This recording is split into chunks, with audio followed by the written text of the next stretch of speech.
مكة كلها حرم إليها تقبل الأمم. السلام علیکم ورحمۃ اللہ وبرکاتہ.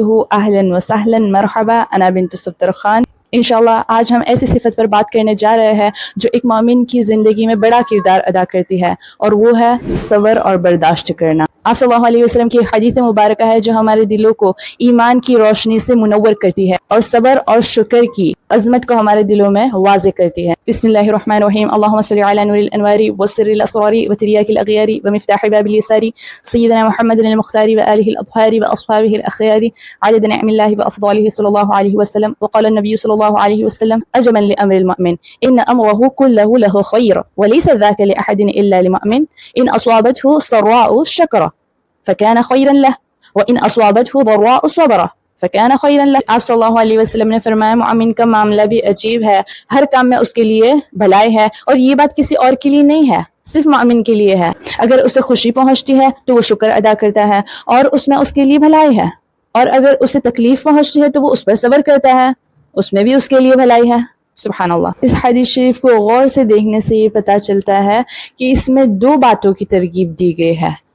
ایک ہے نعمتوں پر شکر ادا کرنا، اور دوسرا ہے تکلیف اور پریشانی کے اوپر صبر کرنا. شکر کسے کہتا ہے؟ اللہ سبحانہ وتعالیٰ نے ہمیں جو بھی دیا ہے، چاہے نعمتیں ہو، وہ کامیابیاں ہو، مال و دولت ہو، تندرستی ہو، کوئی بھی لحاظ سے ہو سکتی ہے یہ، تو اللہ تعالیٰ جب ہمیں نعمت سے نوازے تو ہمیں شکر ادا کرنا چاہیے اللہ سبحانہ وتعالیٰ کا. شکر ادا کرنے سے کیا ہوتا ہے؟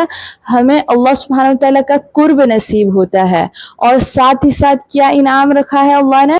یہ انعام رکھا ہے لئن شکرتم لأزیدنکم وَلَئِن كَفَرْتُمْ إِنَّ عَذَابِي لَشَدِيدٌ، کہ اگر آپ شکر ادا کرو گے تو میں آپ کی نعمتوں کو بڑھاؤں گا. اور دوسرا ہے صبر کرنا. جب ہمارے اوپر امتحانات آئے، پرابلمس آئے، تو ہمیں اس وقت صبر اور استقامت کے ساتھ کام لینا چاہیے.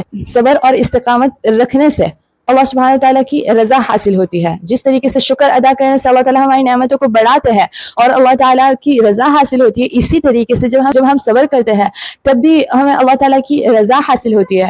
صبر کے لیے تو اللہ تعالیٰ کے پاس بہت زیادہ اجر ہے، ایون ہم امیجن بھی نہیں کر سکتے، اتنا زیادہ اجر ہے صبر کرنے والوں کے لیے. ہم اپنی زندگی کے اندر دیکھیں، بہت سے لوگوں کو ایسا دیکھا گیا ہے کہ جنہوں نے صبر کیا ہے اپنے حالات پر، تو اللہ تعالیٰ نے انہیں بہت ساری چیزوں سے نوازا. اللہ تعالیٰ نے ان کی پرابلم کو سالو تو کیا، لیکن ساتھ ساتھ ان کو بہت زیادہ نعمتوں سے بھی نوازا. آج آپ کے ساتھ پرابلمس ہو رہی ہے، آپ کی لائف مشکل گزر رہی ہے، تو یاد رکھیے وہ دن بھی آنے والے ہیں جب آپ کو بھی راحت اور خوشی ملے گی. اللہ سبحانہ تعالیٰ نے قرآن میں فرمایا ان مع العسر یسرا، کہ بے شک مشکل کے ساتھ آسانی ہے. تو ہم اس بات پر یقین رکھیں، جب اللہ سبحانہ تعالیٰ نے فرما دیا تو یہ بات ختم ہو گئے. اب ہم بالکل ہمارے ذہن میں یہ بات لے کر آ ہی نہیں سکتے کہ ہمارے اچھے دن آئیں گے یا نہیں آئیں گے. نہیں، 110% آئیں گے. اللہ سبحانہ تعالیٰ نے قرآن میں فرما دیا ہے. مشکلات کے اندر صبر کا دامن تھامنے سے اللہ سبحانہ تعالیٰ کا قرب حاصل ہوتا ہے اور اس پرابلم سے نجات ملتی ہے. اس کی بہترین مثال ہم ایوب علیہ السلام کو دیکھیں. ہم دیکھ سکتے ہیں ان کے اوپر کتنی زیادہ تکلیفیں آئی تھی. اللہ سبحانہ تعالیٰ کے انبیاء میں سے ایک نبی تھے. اللہ تعالیٰ نے انہیں ہر ایک نعمت سے نوازا تھا. اللہ تعالیٰ نے انہیں مال و دولت دیا تھا. اللہ تعالیٰ نے انہیں تندرستی دی تھی، بیوی بچوں سے نوازا تھا، باغات دیے تھے، ہر چیز سے اللہ تعالیٰ نے ہر چیز سے ان کو نوازا تھا. لیکن اللہ تعالیٰ نے ان کا امتحان لینا چاہا. باغات سارے جل گئے، بچے مر گئے، مال و دولت سب کچھ چھین لیا گیا، اور ایون ان کی ہیلتھ پر بات آ گئی. ان کو ایسی بیماری لگ گئی جس کے اندر وہ 10 سال اپنے بیڈ پر تھے. سارے لوگ دور ہونے لگے حضرت ایوب علیہ السلام سے، لیکن حضرت ایوب علیہ السلام اللہ سبحانہ تعالیٰ سے قریب تھے. تو کیا ہوا؟ اللہ سبحانہ تعالیٰ نے دیکھا کہ حضرت ایوب علیہ السلام جو ہے وہ اتنے صبر اور شکر کے ساتھ کام لے رہے ہیں، تو اللہ تعالیٰ نے ان کو انعام کے طور پر کیا کیا؟ ان کی تمام چیزیں، ان کا ویلتھ، ان کی ہیلتھ، ان کے بیوی بچے، سب کچھ اللہ سبحانہ تعالیٰ نے پھر سے ان کو لوٹا دیا. تو یہ قصے جو ہے وہ ہمیں موٹیویٹ کرتے ہیں. ایسی سچویشن کے اندر جب ہمارے اوپر حالات ہو، جب ہمارے اوپر پریشانیاں ہو، جب ہم کسی چیز سے سٹرگل کر رہے ہو، اس حدیث شریف سے ہم نے 2 لیسن لیے ہیں۔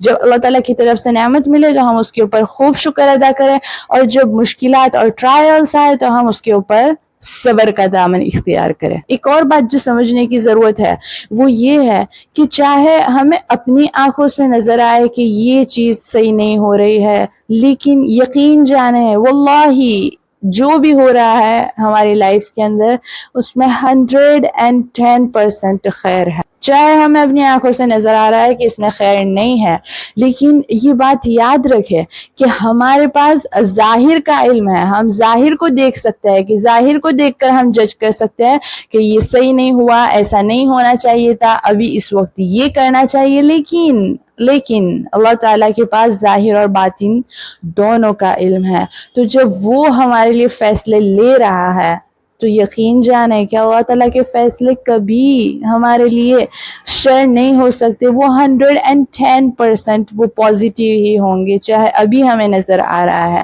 لیکن اگر ایسے وقت پر آپ نے اللہ کی رضا پر اپنے آپ کو راضی کر لیا، پھر آپ اس کے فروٹس اپنے زندگی میں دیکھو گے، اپنے فیوچر میں اس کے اثر اور اس کی ثمرات دیکھو گے۔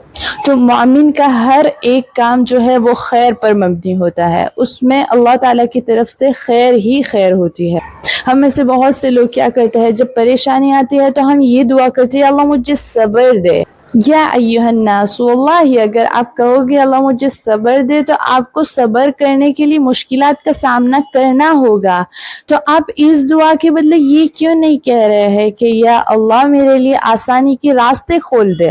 جب آپ جب صبر مانگ رہے ہو تو صبر کا تو انڈائریکٹلی معنی یہ ہوتا ہے کہ یا اللہ مجھ پر ٹرائلز بھیج، اور پھر جب ٹرائلز آئے تو میں اس کے اوپر صبر کروں۔